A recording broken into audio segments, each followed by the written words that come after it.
ጤና ይስጥልኝ እንዴት ናችሁ የቻናሌ ተከታታዮች? ዛሬ ክፍል 6 የሚከለክሉ የመንገድ ዳር ምልክቶችን በዝርዝር እናያለን። የሚከለክሉ የመንገድ ዳር ምልክቶች ቅርጻቸው ሁሉም ክብ ናቸው። ምን አይነት ናቸዋል? ቅርጻቸው ሁሉም ክብ ናቸው። መደባቸው ውስጣቸው ነጭ ሆኖ ጠርዛቸው በቀይ ነው የሚያሳየው ማለት ነው። አሁን ወደ ትርጉሙ እንገባለን። በተከበበ ውስጥ 50 ቁጥር ያሳየናል። ይህ ማለት የመንገድ ፍጥነታችሁ ስፒድ ከ50 በላይ የተከለከለ ነው ማለት ነው። አሁንም በክብ ውስጥ ቀይ መኪናና ጥቁር መኪና ያሳየናል። መቅደም የተከለከለ ነው ማለት ነው። አሁንም በክብ ውስጥ ረጅም መኪና ያሳየናል። ይህ ማለት ለረጅም መኪና የተከለከለ ነው ማለት ነው። አሁንም በክብ ውስጥ ሞተር ሳይክል ያሳየናል። ለሞተር ሳይክል የተከለከለ ነው ማለት ነው። አሁንም በክብ ውስጥ ሳይክል ያሳየናል። ለሳይክል የተከለከለ ነው። አሁንም በክብ ውስጥ 5 እና ቲ ያሳየናል። ይህ ማለት የመኪናው ክብደት ከ5 ቶን በላይ ለሆነ ተሽከርካሪ የተከለከለ ነው። ስቶፕ ፖሊስ ይላል። የፍተሻ ቦታ ላይ የሚተከሉ ምልክቶች ናቸው እነዚህ። አሁንም እንቀጥላለን። በግራ በኩል ዞሮ መመለስ የተከለከለ ነው። በክብ ውስጥ ወደ ግራ ዞሮ መመለስ ቀስ ያሳየናል። ላይ የተከለከለ ነው ይላል። አሁንም በክብ ውስጥ ፒ ለፓርክ ማድረግ የተከለከለ ነው። አሁንም ለከባድ መኪና ማለፍ የተከለከለ ነው። አሁንም በክብ ውስጥ ባስ ያሳየናል። ለባስ የተከለከለ ነው። በክብ ውስጥ አሁንም በእጅ የሚገፋ ጋሪ ነው የሚያሳይ። ማለት በእጅ ለሚገፉ ጋሪዎች ማለፍ የተከለከለ ነው።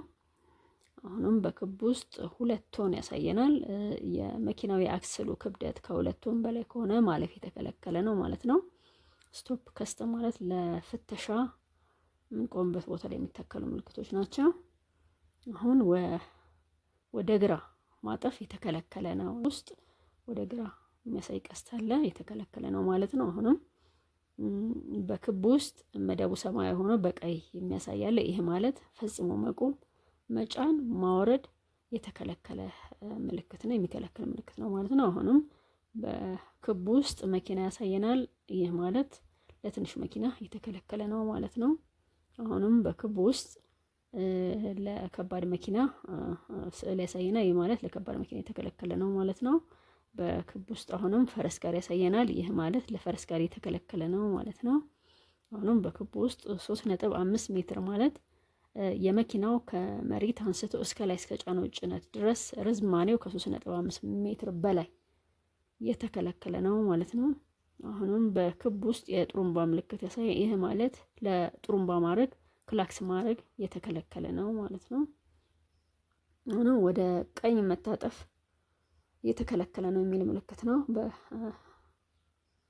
በቀስቱ ወደ ቀኝ የሚያሳይ ነው። ለቀኝ ወደሚገባ መኪና የተከለከለ ነው ማለት ነው። ሌላው መደቡ ቀይ ሆኖ መሀሉ ላይ ነጭ የሚያሳይ ይሄ ፈጽሞ ማለፍ የተከለከለ ነው ማለት ነው።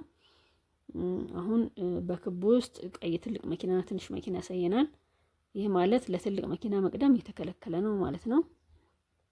ደግሞ ሌላ ረጅም ተሽከርካሪ ነው። ለረጅም ተሽከርካሪ ማለፍ የተከለከለ ነው። ሌላው በክብ ውስጥ አሁንም ትራክተር ያሳየናል። ለትራክተር ማለፍ የተከለከለ ነው። ሌላው የሰው ምልክት ያሳየናል በክብ ውስጥ። ይሄ ለእግረኛ የተከለከለ ነው። አሁንም በክብ ውስጥ 2 ሜትር ያሳየናል። ይሄ ማለት የመኪናው ስፋት ከ2 ሜትር በላይ የተከለከለ ነው ማለት ነው። ለዛሬ እዚህ ላይ በቀናል። ሰላም ሁኑ። ቻው